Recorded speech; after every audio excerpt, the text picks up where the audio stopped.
Hello, I'm Chai Hofelenia. The Philippine government still has more than 78,000 hectares to put under its agrarian reform program as the third deadline to complete the distribution of lands to farmers lapsed. Based on the Comprehensive Agrarian Reform Program Extension with Reforms or CARPER law, the Agrarian Reform Department had until June 30, 2014 to issue notices of coverage or NOCs to jumpstart the process of distributing land. This is not the first time that agrarian reform deadlines were missed. CARPER is itself an extension of uncompleted programs since 1988. Officials say agrarian reform will not end with the deadline. Ifugao Representative and House Committee Chief on Agrarian Reform, Teddy Bagilat, says the implementation of CARP will continue beyond June 30, 2014. Agrarian Reform Undersecretary Anthony Parungao admitted earlier they would be unable to live up to such a demand due to several causes of delay. There are moves to amend CARPER allowing the DAR to put land holdings under NOCs until 2016. Joining us today is Representative Teddy Bagilat to talk about the state of agrarian reform. Good afternoon, Teddy. Thank you for coming over and joining us. I wanted to start with the deadline. June lapsed and the full implementation has not happened. What worries you the most as far as CARPER and CARP is concerned? Well, first of all, the messaging that CARPER has ended in June 30, it's not. No? It's just the period of issuing notice of coverage. But the entire program itself, from agrarian justice to support services, even the completion of the land acquisition and distribution process continues beyond June 30, 2014. No? Mm-hmm. It is in CARPER itself, no? There's a provision there in Section 30 that if June 30, with expiration of the issuance of notice of coverage, all activities that have started should be continued to its finality. Mm-hmm. So, ibig sabihin, if you issue a notice of coverage before June 30, then you continue the process of delineation, survey, compensation of the landowner until the granting or the award of the CLOA. So that's the message that we have to put across. Mm-hmm. Because there are those who say that now that June 30 has arrived, then therefore we shouldn't put any more budgets for CARPER next year because the program has ended. And there's the fear that DAR personnel at the provincial and the municipal level might lie low in terms of pursuing the cases of landowners against CARPER, against the ongoing titling process, because they perceive that CARPER has ended. It's over and therefore they should be exempt. Yes, and there's also the question as to what's going to happen with DAR. A lot of employees have been asking, so what does this mean? Does it mean that the agency is going to be abolished or subsumed under another agency? So these are the things that we wanted to correct initially, that the program continues. There is still a lot of funds yet unutilized that we still have to disburse. There are still a lot of farmers who have CLOAs but who haven't been given adequate support services. But I think the President himself has issued wants Congress to prioritize a bill, which essentially will extend CARPER for another 2 years, so towards the end of his that would to me be the stopgap measure. At least for those lands that haven't been issued notice of coverage, then we have this proposed bill extending it until 2016 within the term of the President, because that was his commitment. That was his campaign pledge to fulfill the mandates of agrarian reform under CARPER. What are the chances of that bill passing Congress, given the composition of Congress? It's difficult because despite the certification, and we were expecting to pass it during the last day of this previous session, but because of the opposition, even the President's allies from the Visayas, the so-called Visayan bloc, and of course the Bakabayan group of legislators who are pushing for another version of their agrarian reform. Because of that opposition, the leadership decided to table it and move it to the coming session even with the president's certification, because we could have done it that last week. With a certification, you can go through the second and third reading in one day. Yeah. As long as everybody is agreed, and you have already talked with the leaders of all those blocks within the Congress that this has to be prioritized because this is a presidential priority. But that didn't happen. So will this be part of his SONA, you think? We do hope so, because I think this is the only bill which he has certified recently that hasn't been acted yet by Congress. And I think the president has to send a strong message to all of us, especially his allies, that this is something that he wants. This is social justice that he needs to accomplish within his term. There have been critics also. They say that this administration has not moved fast enough. The DAR leadership, for example, should have been a little more aggressive. Do you agree with that kind of assessment?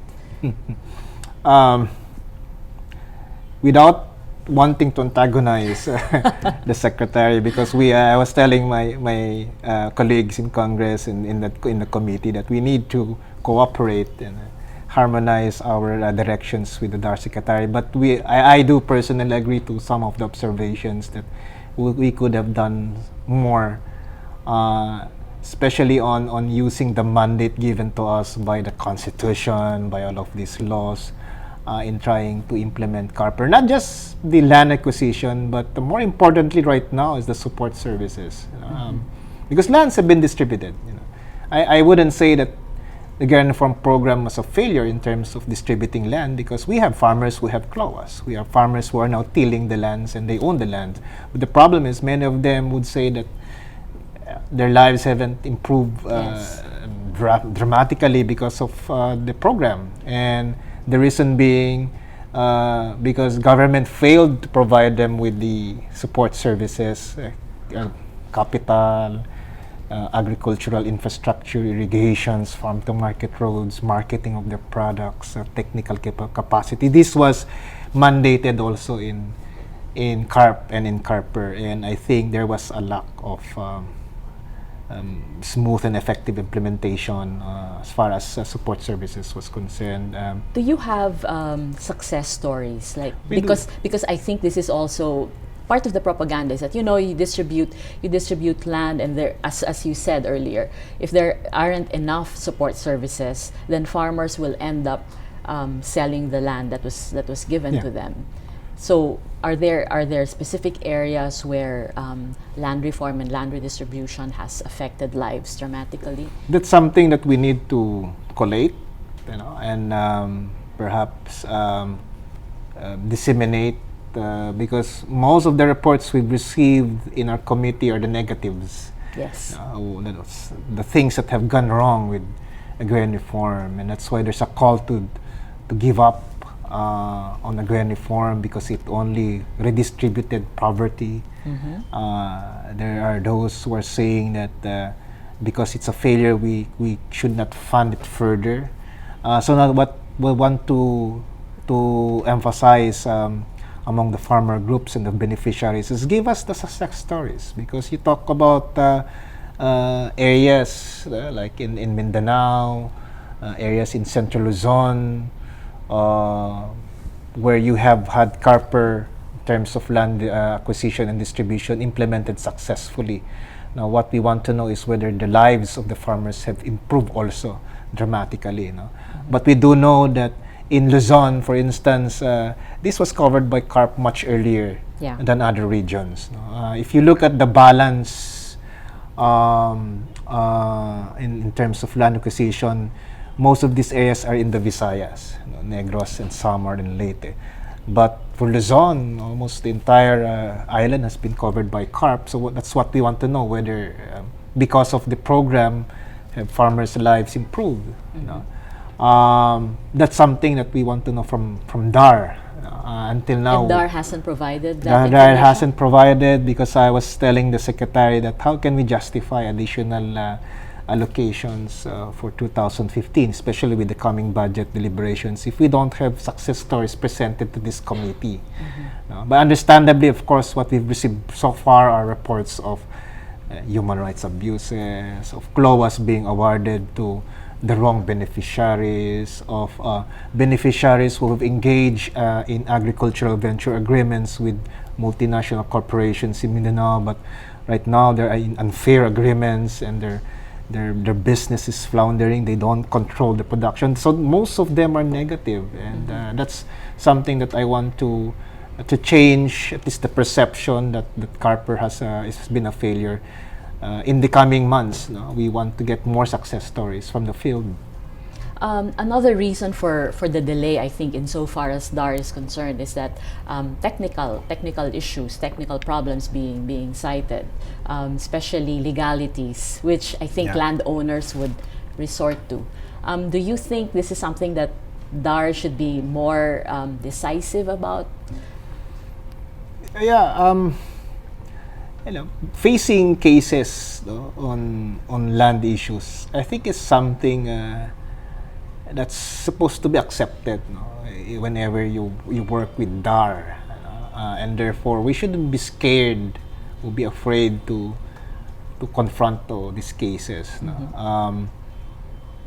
Anyway, you have the mandate of the law. There's a constitution that says that all private agricultural lands have to be distributed. It's clear in Carper what are exempted and those which are not. So it's really just a matter of exercising your political will and saying that despite all the opposition from landlords, big time landlords, but you should use the full force of bureaucracy to ensure that the program gets going, particularly in land acquisition and distribution. And I think that DAR hasn't been that aggressive in fulfilling its mandate, and that's why there's a perception that the leadership of DAR hasn't been effective, even among their allies, even among those who supported the Carper, the agrarian reform advocates who pushed for the extension of CARP. Right now they're saying that there's something wrong with the law, and I keep on telling them that perhaps the law is not defective. Maybe it's how we implement it that's the problem. But what exactly will you be able to implement in 2 years, which was not implemented in the past 4 years, and even prior to that, several administrations before? Well, the commitment is to make sure that as per the database of DAR, all those which haven't been issued notices of coverage, you just issue them, and then make sure that those that have been given CLOAs, at least the basic support services, especially a credit, should be provided to farmers. As to how fast it's going to be, that's usually the problem. But for me, just a blanket issuance of all those notices of coverage, I think would show how determined you are in pursuing agrarian reform. One of the things that we need to study also is how much of the budget allocated to the agrarian reform program has been utilized. Because under the Carper, there's supposed to be 150 billion pesos. That's a lot of money. Yes. So how much has been utilized? If there's a balance of, say, 50 billion, then it's just a matter of implementing it. The question usually is giving it to the right beneficiaries. So I guess you know who the beneficiaries are, the field offices, and the kind of programs or projects that they need.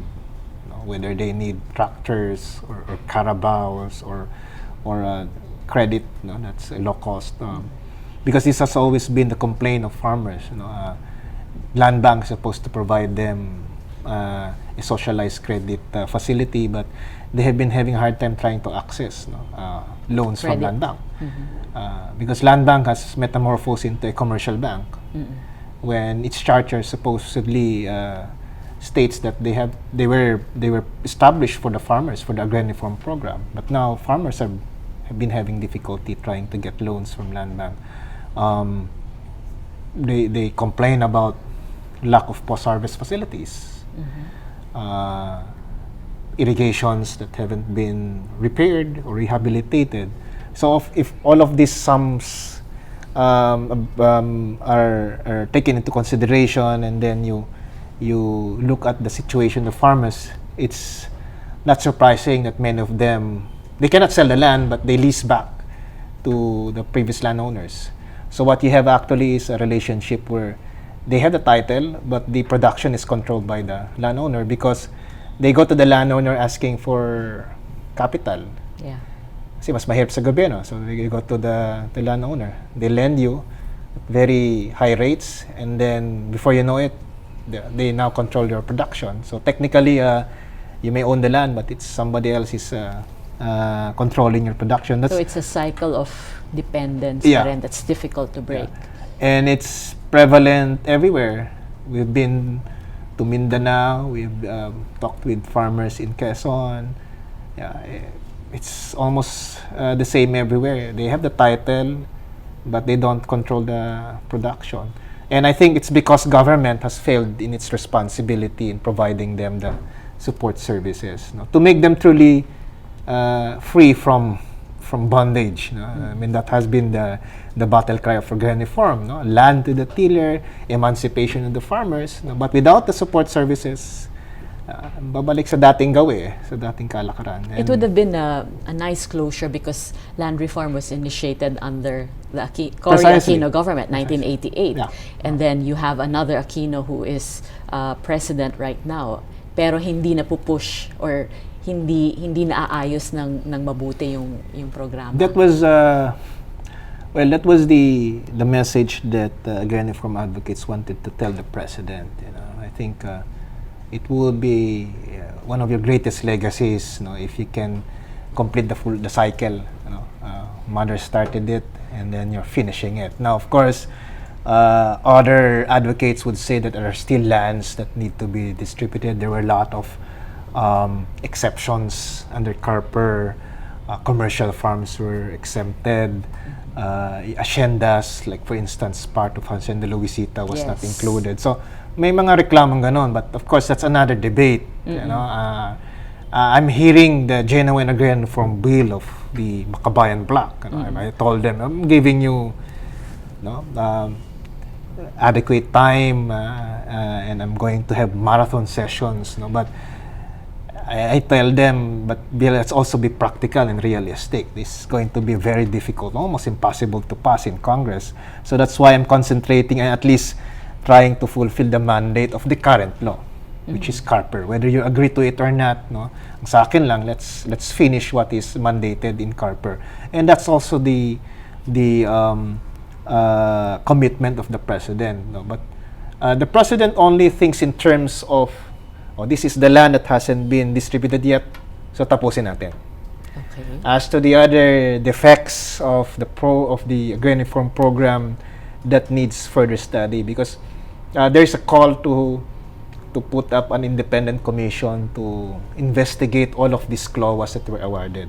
Kasi marami nga naman, may CLOA nga, as I was mentioning earlier, hindi naman sila nakapasok. They have the title, but they haven't been able to go in because binakuran, and the landowners are resisting. There are CLOAs, again, of farmers with the titles, but they list their farm holdings to somebody else. So this defeats the purpose of agrarian reform. So parang what the advocates have been asking us is to pass a law also that forms a task force that investigates and comes out with solutions. And they're saying that as much as 500,000 hectares with CLOAs are actually not being controlled by farmers. But this is something that we need to validate. Then there is the issue on whether the farmers should pay, should continue to pay the amortizations to the lands. Because if you look at the data also, only a few, I think less than 10% of the farmers that are supposed to be paying the government for the lands that were distributed are not, or have been able to at least give some amortization. So that's just no? Very very minimal, no? So there are those who are saying that maybe we should, remove that qualification, that they should be amortizing, no? So I'm open to it also.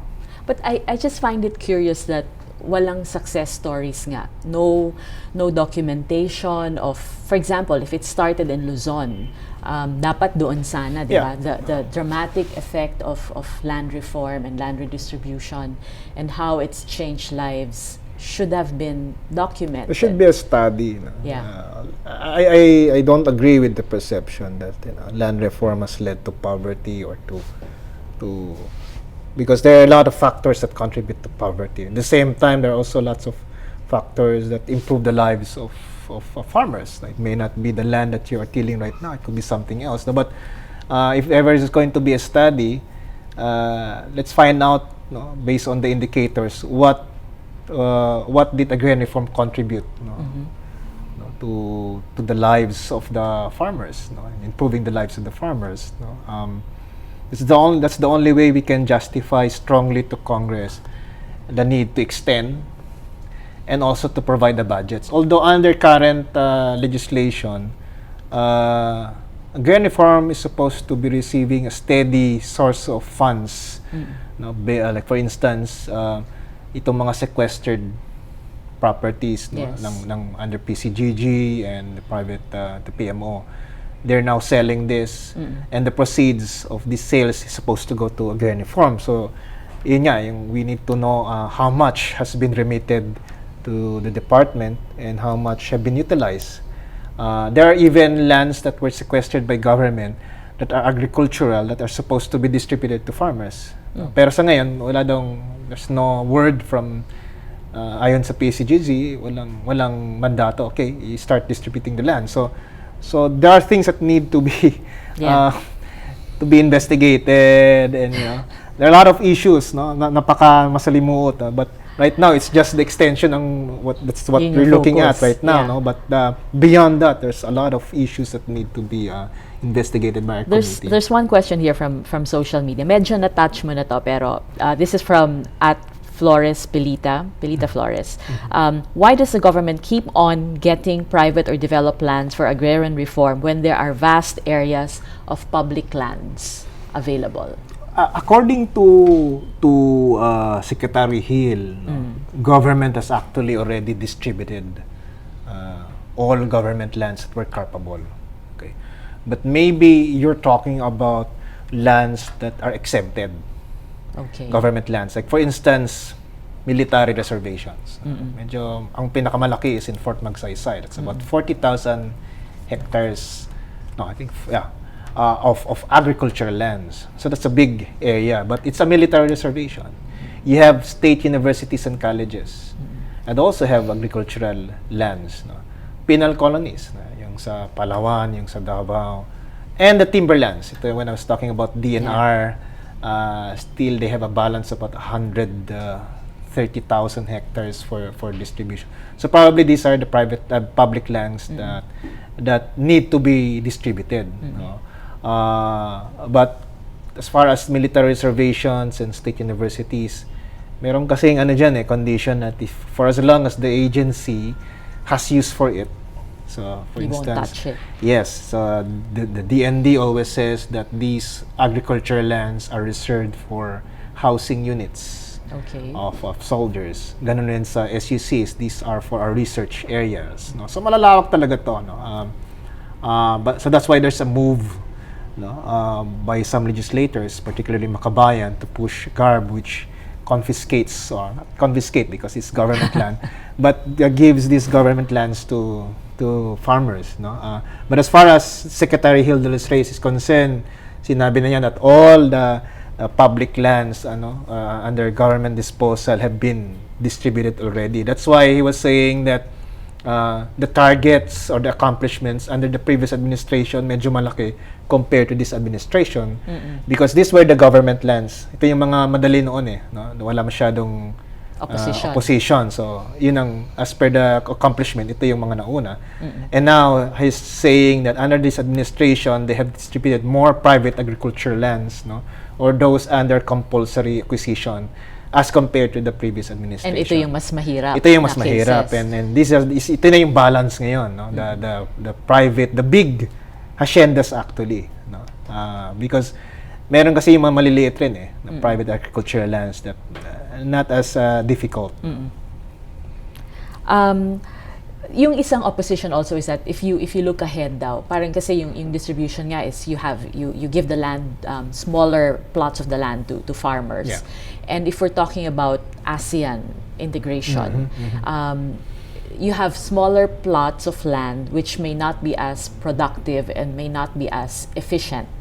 Do you agree that this is another argument against agrarian reform? I'm not an economist because it's usually a debate of economies of scale. I subscribe to the belief that through agrarian reform, we can develop small farmer entrepreneurs, who will be effective, who will of course organize themselves into cooperatives. Yes. I mean, that's the ideal Yeah, vision, no? Well-managed cooperative, no? So these are small land holdings, pero you consolidate them, no? And make it a very efficient farm plantation, no? Owned by a lot of small farmers, no? To me, that vision is still something that I think is attainable. Okay. So we cannot say that it has failed, especially now with ASEAN coming in, because we haven't given the adequate support services that was mandated. In terms of specific support services, what would you want from government? Yung infrastructure talaga, no? It's a big component. The irrigations. Those farmers, especially rice farmers, they live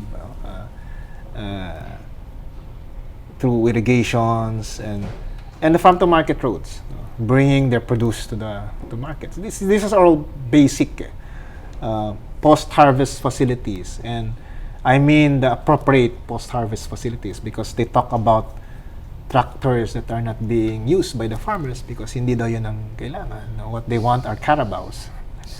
I mean, I've heard that argument before. No? Okay. Kaya tulay na pinagawa na wala namang kalsada. So, maraming ganun no? And then these are basic needs, and you have the budget. No? Every year, the DBM provides the budget. I just don't understand why in the previous years, this wasn't implemented correctly.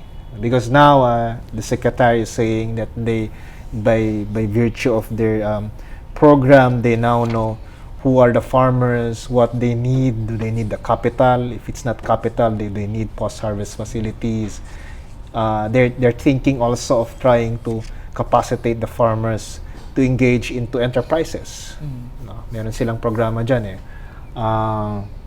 and I hear, well, of course, when you hear from the provincial agrarian reform officers, they come out with the data, number of the trainings, number of beneficiaries who are now engaged in food processing or engaged in agricultural agreements with multinational corporations. So I don't know if it's valid or if it's true, but there are some success stories, coming from DAR. So my question is, how do we replicate it? If it's successful in Davao, because I heard it in Davao, then why don't we do it also in the other regions? Yes. No? Because if I go to the other regions, it's a different thing. No, na kulang naman daw saan yung pinamis na rice mill, or tractor na four-wheel drive. But if you look at the budget, andun naman siya But now in recent congressional hearing, it's the bureaucracy that sometimes impedes the implementation of the project, because sinasabi ng mga provincial agrarian reform officers, yes sir, pero hindi pa kami nakakapag-bid kasi may mga guidelines na kailangan nating sundin. So how long has that been nabinbin, na sabi nila 3 months na. So sabi ko, 3 months because of the bureaucratic problem na hindi pa sila nakapag-bidding, then it delayed the support services that these farmers need. So, But given all these complications and all these problems that have been put in the way of implementation, do you think that we probably need a different kind of leader in DAR? Do you need an advocate, not a lawyer? Somebody who will not hesitate to confiscate lands if necessary, because the law, as you said, is behind him anyway. Yes, Akil is my friend. We were in college together. But I heard this from somebody else. No, the problem, I think, is we don't need a lawyer, or a lawyer is not appropriate as head of the Department of Agrarian Reform. It has to be an advocate. No, because the law is already there, Right. and you can hire all lawyers to help you with all your legal problems. No? But kasi pag lawyer ka, you are stymied by perceptions, o baka mahabla tayo, ganyan. Right. So you kind of hold back, no? Kasi you don't want to be facing court cases way after you retire. You know? And of course, Akil kasi from the very start has been telling me that he didn't want to stay too long as DAR secretary, that he wants to go back to the academe, because he teaches in La Salle. He's the dean yata doon eh. So you don't want to have cases when you go back to the academe, di ba? Ganyan. So parang sa akin nga, if that's your thinking, then resign, di ba? And then pass it to someone who perhaps will not be held back by legal considerations. I'm not saying the legalities are not important. Definitely they are. No? I've heard Yusek Parunga, who's also a lawyer, and a longtime friend of Hill, also my friend in college. They talk about the importance of technicalities, and I do agree. No? But at the end of the day, it's whether you were able to issue the mandate or the circular that had your staff or the bureaucracy working towards the implementation of agrarian reform. And as to the cases, then you have the lawyers to take care of that. No? And you're the secretary, and you're the government. Right.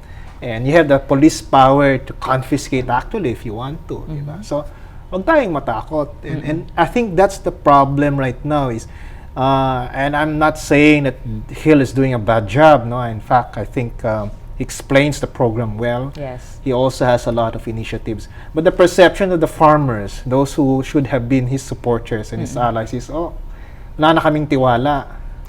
Because they're not moving fast enough. Yes. Because a friend of mine, Congresswoman Kakabaga, was, of course, agrarian reform. Sabi nga, you only need 5 siguro landmark cases. No? Na one in Negros, one in Quezon, perhaps in Bondoc. Mabigyan mo lang yan ng lupa. Farmers will believe, okay, this guy means, his business, means business. No?